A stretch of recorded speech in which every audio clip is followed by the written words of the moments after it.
Olá, meus amores, tudo bem com vocês? Então vamos lá para a explicação das avaliações, né, que o grupo que optou pelas aulas remotas vai ter que entregar na segunda-feira, tá bom? No dia 27. Então vou explicar as avaliações de matemática. Então vamos lá? Aqui nós temos a primeira parte, né, da avaliação de matemática, pertence ao terceiro bimestre e o valor é 50. Tá?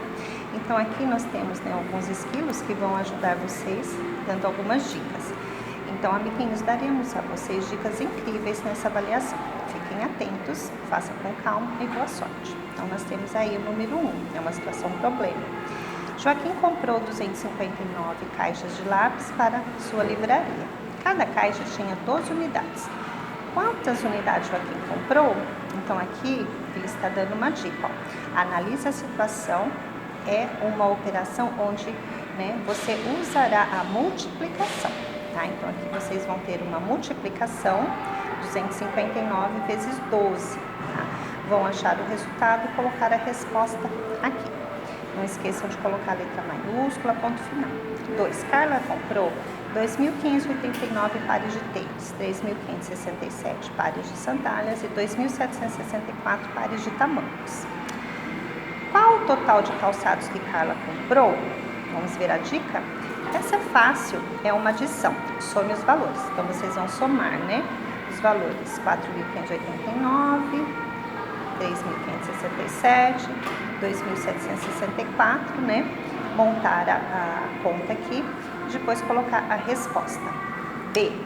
O total de sapatos, o total que der aqui, nesta conta da letrinha A. O total de sapatos será dividido entre suas 8 lojas. Quantos pares de sapato cada loja irá receber? Vamos ver a dica? Moleza, agora que você já sabe, né, quantos pares de sapatos foi comprado, é só dividir entre as lojas. Então, vocês vão pegar o resultado da conta anterior para dividir entre as 8 lojas e coloca, tá, a resposta aqui. É para montar as contas, tá? Então, conta montada aqui, aqui e aqui, tá? Vocês perdem nota se não montar a conta, tá? Não é para colocar apenas o resultado, ou seja, calcular na calculadora e colocar o resultado. Não, eu quero ver a conta montada, porque a conta vale 4 e a resposta vale 1, tá? Então, vamos lá. Observe o gráfico. Então, aqui nós temos o gráfico Floricultura Flor Bela, tá? Para cada dia da semana tem uma quantidade que foi vendida, tá? Para cada florzinha do gráfico, né? Cada florzinha do gráfico corresponde a 350 flores. Então, tem 350 aqui, 350 aqui, 350 aqui, que somando dá 1.050, ou multiplicando, né? 350 vezes 3, 1.050, tá bom? Então, cada flor equivale a que quantidade? Você já tem aqui, tá? B. Olhando para o gráfico, é possível afirmar que foi o dia que vendeu mais flores. Então, vocês vão colocar o dia que vendeu mais flores aqui, tá? E que, né, o dia da semana foi o dia que vendeu menos flores. Vocês vão colocar o dia da semana aqui que vendeu menos flores. Qual é o título desse gráfico? Então, o título está aqui, né, em letras maiúsculas, tá? Não esqueçam de colocar a letra maiúscula, né, em cada nome da floricultura, tá bom? Terminando aqui, vocês vão continuar utilizando o gráfico e vai fazer essa atividade. A D. Quantas flores foram vendidas de acordo com os dias da semana citados abaixo? Então, vocês vão somar, né? Adicionar segunda-feira mais a terça-feira, quarta-feira mais a quinta-feira, quarta-feira mais a sexta-feira, olhando os valores aqui no gráfico. Aí, qual a diferença de flores vendidas entre segunda-feira e sexta-feira? Aqui tem a dica. Diferença é o mesmo que subtração. Então, vocês vão pegar a quantidade da segunda-feira, a quantidade da sexta-feira, segunda e sexta, e fazer uma subtração. Lembrando que na subtração o número maior vem sempre em cima, tá bom? Façam a conta, coloquem a resposta. Quais dias da semana as vendas foram iguais? Então, vocês vão observar aqui, colocar os dias da semana em que as vendas foram iguais. Se foi na segunda, ou se foi na terça, ou se foi na quarta, tá? Vocês vão analisar e colocar os dias da semana. 4. Resolva as operações abaixo. Então, vocês vão dividir 4.896 por 12. A tabuada já está montada. Depois vocês vão multiplicar 1.593 vezes 19. A tabuada do 9 também já está montada. Bom, essa é muito fácil, não dê dicas, basta ter atenção. Não dê dicas, né? Basta ter atenção. Só ia dar boa sorte. Tá joia? Então, vocês vão fazer esta avaliação, que é a primeira. Logo em seguida, vocês vão fazer esta daqui. Esta é a segunda parte do terceiro bimestre, tá? Valor 50. Então, coloquem o nome nas avaliações, o nome da escola, tá? Então, vamos lá. Número 1, nomeie cada parte da fração. Então, vocês sabem que a parte de cima tem um nome. Vocês vão colocar aqui, não é para dar nome, tá? Não é, por exemplo, 5 nonos. Não é isso que é para fazer. É para colocar, né, o número de cima como ele se chama e o número de baixo como ele se chama, tá bom? Por isso que tem 2 espaços, ó. Tem um espaço para colocar, né, o nome do número de cima e o nome do número de baixo. Se fosse para montar uma fração, não teria separado isso aqui, né? Escrever a fração por extenso, por exemplo, né? Teria sido colocado somente um traço único para vocês escreverem por extenso.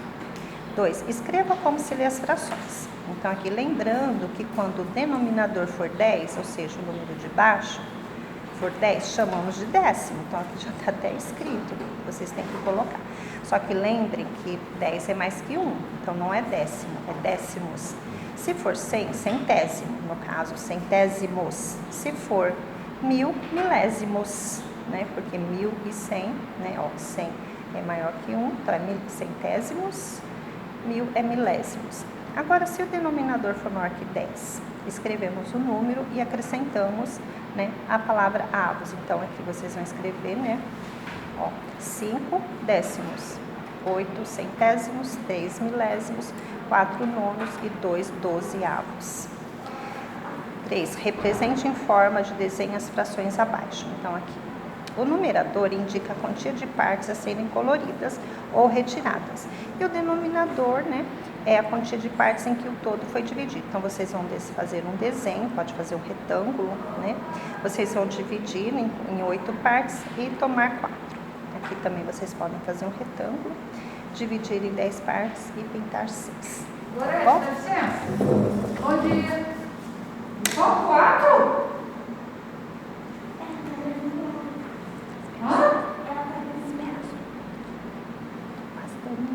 4. Observe que na figura abaixo o círculo representa o inteiro. Então, nós temos aqui um inteiro, um círculo, está dividido em 3 partes, tá? Foram tomadas 2 partes. Qual é a fração que a parte colorida da figura representa? Então, vocês vão colocar um traço aqui, colocar o denominador embaixo, tá? Que são as partes que são divididas, e o numerador em cima, tá bom?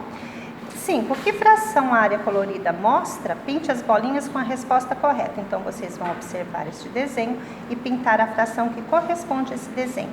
A mesma coisa na B, na C, na D e na E.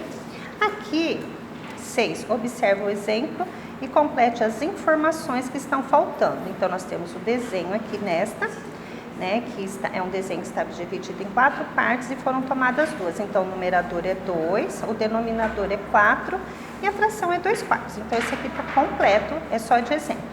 Aqui nós temos o numerador e o denominador. Então, sabendo que o denominador é 6, vocês vão desenhar aqui um retângulo, dividir em 6 e tomar 3. E depois a fração já está pronta, 3/6. Aqui nós temos a figura, né, ó. Foram tomados, o numerador é 1, porque foi pintado uma parte, o denominador é 2, porque foi dividida a figura em 2 partes, e vocês vão montar a fração. Então, numerador em cima, denominador embaixo. Aqui nós temos a figura, né? Então, vocês vejam que o denominador, né, é o que está embaixo, o 8, né? 6, que são as partes que foram tomadas, que é o numerador, e a fração é 6/8. Então, está faltando o denominador, que é a quantidade de partes em que foi dividida a figura. Vocês vão colocar aqui, tá bom? Então, boa sorte. Qualquer dúvida, manda perguntinha no grupo. Beijo, tchau!